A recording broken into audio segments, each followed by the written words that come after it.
நற்செய்தி வாசகம். அறுவடை வரை இரண்டையும் வளர விடுங்கள். புனித மத்தேயு எழுதிய நற்செய்தியிலிருந்து வாசகம். அதிகாரம் 13, இறை வார்த்தைகள் 24 முதல் 43 முடிய.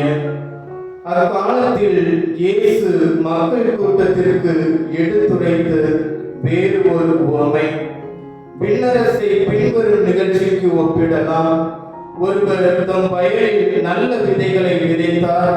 அவருடைய ஆட்கள் தூங்கும் போது அவருடைய பகைவர் வந்து கோதுமைகளுக்கு இடையே களைகளை விதைத்துவிட்டு போய்விட்டார்.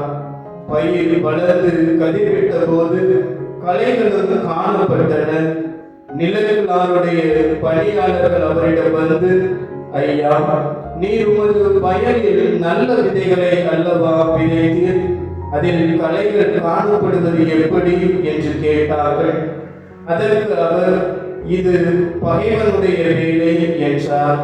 உடனே பணியாளர்கள் அவரிடம், நாங்கள் போய் அவற்றை பறித்து கொண்டு வரலாமா, உன் விருப்பம் என்ன என்று கேட்டார்.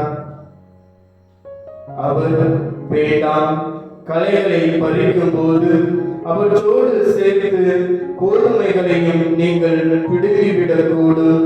அறுவடை வரை இரண்டையும் வளர விடுங்கள். அறுவடை நேரத்தில் அறுவடை செய்வோரிடம் முதலில் களைகளை பறித்து கொண்டு வந்து எரிப்பதற்கென கட்டுகளாய் கட்டுங்கள். கோதுமையையும் என் களஞ்சியத்தில் சேர்த்து வையுங்கள் என்று கூறினார். இயேசு அவர்களுக்கு எடுத்துரைத்த வேறு ஒரு உவமை. ஒருவர் கடுகு விதையை எடுத்து தம் வயலில் விதைத்தார். அவ்விதை எல்லா விதைகளையும் விட சிறியது. ஆனாலும் அது வளரும் போது மற்ற எல்லா செடிகளையும் விட பெரியதாகும். வானத்து பறவைகள் அதன் கிளைகளில் வந்து தங்கும் அளவுக்கு பெரிய மரமாகும். விண்ணரசு இக்கடுகு விதைக்கு ஒப்பாகும். அவர் அவர்களுக்கு கூறிய வேறு ஒரு உவமை. பெண் ஒருவர் புளிப்பு மாவை எடுத்து 3 மரக்கால் மாவில் பிசைந்து வைத்தார். மாவு முழுவதும் புளிப்பேறியது. விண்ணரசு இப்புளிப்பு மாவுக்கு ஒப்பாகும். இவற்றையெல்லாம் இயேசு மக்கள் கூட்டத்திற்கு உவமைகள் வாயிலாக உரைத்தார். உவமைகள் இன்றி அவர் அவர்களோடு எதையும் பேசவில்லை. நான் உவமைகள் வாயிலாக பேசுவேன், உலக தோற்றம் முதல் மறைந்திருப்பவற்றை விளக்குவேன் என்று இறைவாக்கினர் உரைத்தது இவ்வாறு நிறைவேறியது. அதன் பின்பு இயேசு மக்கள் கூட்டத்தினரை அனுப்பிவிட்டு வீட்டிற்குள் வந்தார்.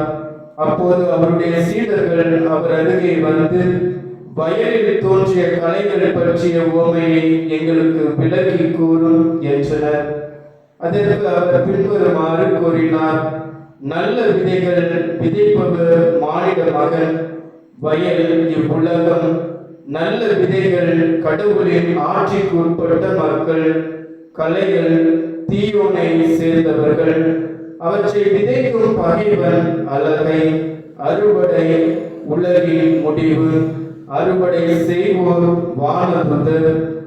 எவ்வாறு களைகளை பறித்து தீக்கிரையாக்குவார்களோ அவ்வாறே உலக முடிவிலும் நடக்கும். மானிட மகன் தம் வானதுதரை அனுப்புவார். அவர்கள் அவருடைய ஆட்சிக்கு தடையாக உள்ள அனைவரையும் நெறி கெட்டோரையும் ஒன்று சேர்ப்பார்கள். பின் அவர்களை தீச்சுளையில் தள்ளுவார்கள். அங்கே அழுகையும் அங்குலாய்ப்பும் இருக்கும். அப்போது நேர்மையாளர் தம் தந்தையின் ஆட்சியில் கதிரவனை போல் ஒளி வீசுவர். கேட்க செவியுள்ளோர் கேட்கட்டும். ஆண்டவரின் அருள் வாக்கு. கிறிஸ்துவே உமக்கு புகழ்.